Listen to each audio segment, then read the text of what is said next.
আমার জন্য স্পেশালি পূর্বস্থলী থেকে এসেছে, পিসি পাঠিয়ে দিয়েছে আমার জন্য চিকেন।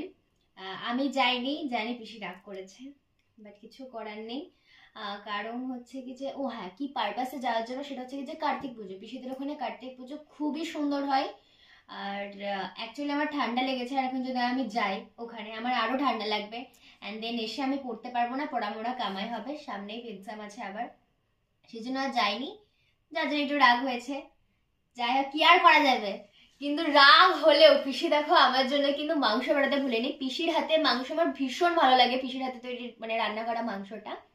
আমার জন্য চিকেন পাঠিয়ে দিয়েছে, কারণ আমার মাটন অতটা ভালো লাগে না।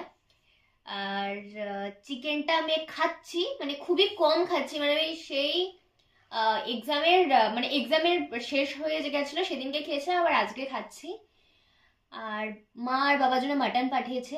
যাই হোক, আমার তো চিকেন হলে আর কিছু চাই না। খেয়ে দেখ কেমন হয়েছে। যদি খারাপ হয়েছে,